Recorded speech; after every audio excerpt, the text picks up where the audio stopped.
कनिका उस लड़के के पास जाती है और उसकी शर्ट पर उसका नाम पढ़ने के बाद बोलती है, हेलो मिस्टर विवेक, क्या आप मुझे अपनी शॉप के बेस्ट मेकअप प्रोडक्ट दिखा सकते हैं?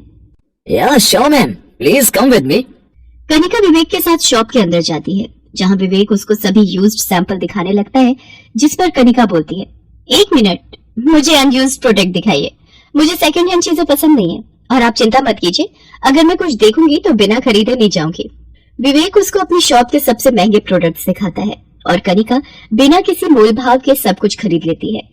साथ ही जाते जाते विवेक से कहती है, वैसे ये सब मैंने आपके ऊपर भरोसा करके लिए है, उम्मीद है आप मुझे बेकार चीजें नहीं देंगे। आप चिंता मत करिए मैम, आपको सबसे बेस्ट चीज ही दी है।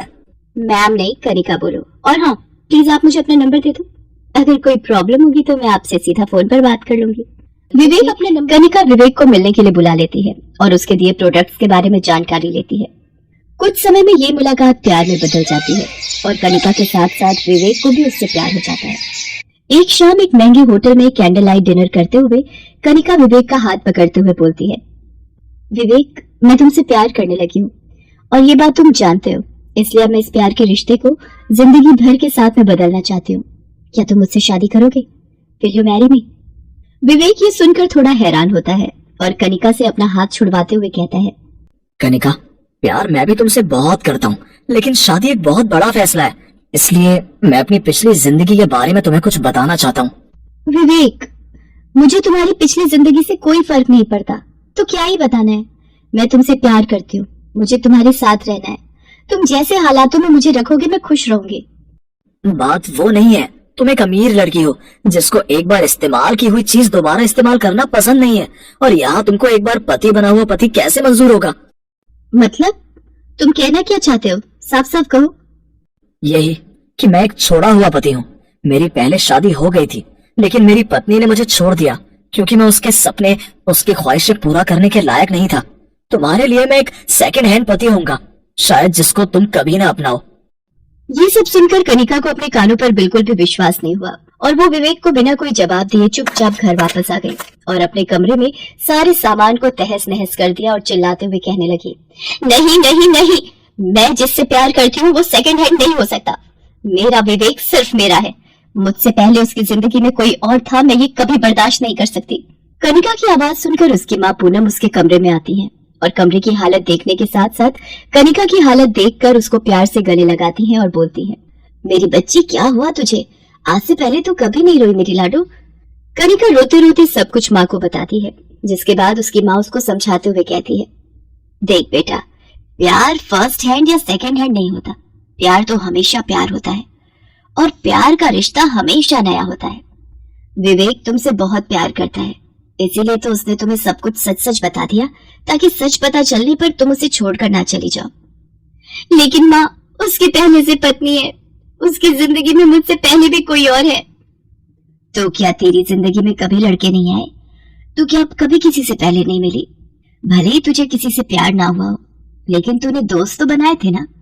ऐसे विवेक की भी पत्नी थी जिसने उसके प्यार को नहीं समझा और वो उसे छोड़कर चली गई, और वही गलती तुम भी करने जा रही हो। रिश्तों में प्यार होना जरूरी है बेटा, तुम्हारे और विवेक के रिश्ते में बहुत प्यार है। और हाँ, इंसान कोई सामान नहीं होता, इसीलिए वो कभी सेकंड हैंड पे नहीं होता। अपनी माँ की बात से कनिका का मन बदल जाता है और वो विवेक को सेकंड हैंड पति बनाने के लिए तैयार हो जाती है। उसकी सहेलियों ने उसको बहुत चिढ़ाया, लेकिन अपने प्यार की खातिर वो अपने सेकंड हैंड पति के साथ ससुराल में आ गई, जहाँ उसकी सास सरला ने बड़े ही लाड प्यार से उसका स्वागत किया।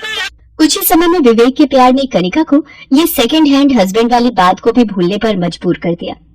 वो अपने नए संसार में खुशी खुशी रहने लगी।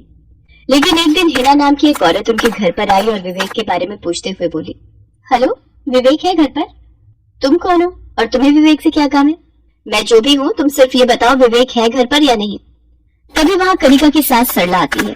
वो हिना को देखकर कनिका से बोलती है, कनिका बहू, आने दे इसको, ये हिना है विवेक की पहली पत्नी, हर महीने आती है यहाँ पर मुंह फाड़कर पैसे मांगने। ओ हेलो सासू माँ, पहली बात तो ये कि आप अपनी आवाज नीचे रखो, और दूसरी बात, मैं पैसे मांगने नहीं, अपना हक लेने आती हूँ हर बार, समझिए आप? कैसा हक? विवेक पर और इस घर पर तुम्हारा कोई हक नहीं है, उसकी पत्नी मैं हूँ, समझ गई? ओह, तो वो तुम हो जिससे उसने शादी की? वैसे मैंने इस्तेमाल किया है उसको। अच्छा इंसान है, तुम खुश तो ना सही पर जिंदगी तो गुजार ही लोगी।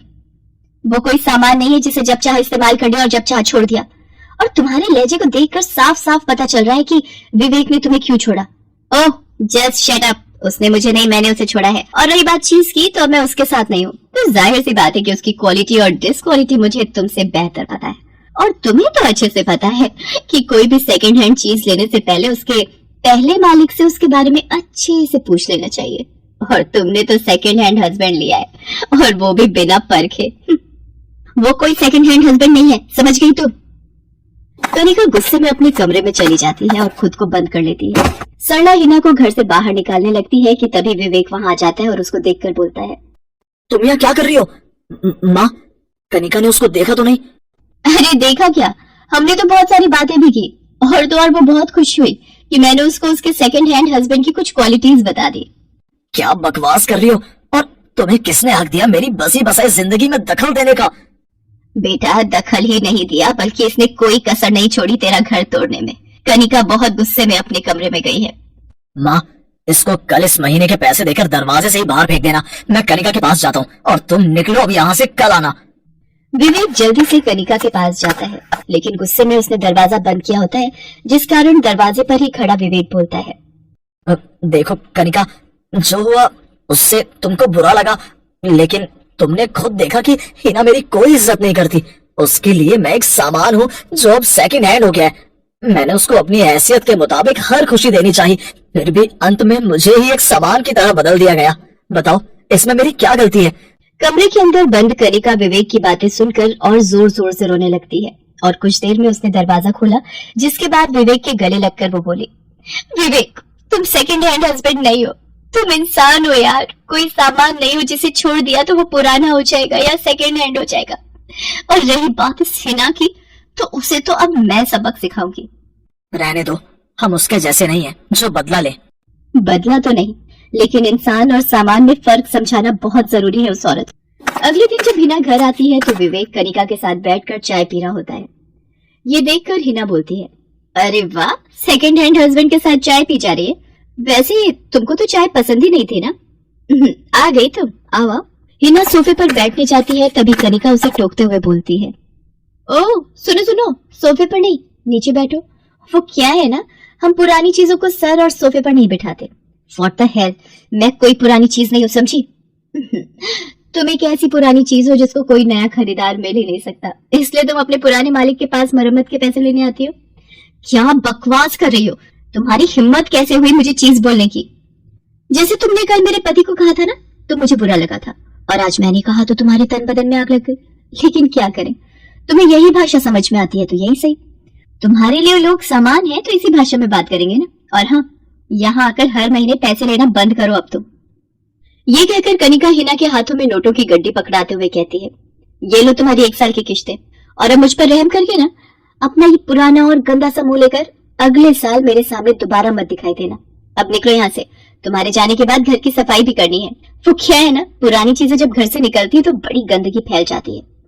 और तभी हिना गुस्से में वहां से चली जाती है, जिसके बाद वो कभी भी विवेक की जिंदगी में वापस नहीं आती। साथ ही कनिका उसको ये अच्छे से समझा देती है कि इंसान कोई सामान नहीं जो उसको सेकंड हैंड बोला जाए, और उसका पति कोई सेकंड हैंड पति नहीं, बल्कि एक अच्छा और जिम्मेदार पति।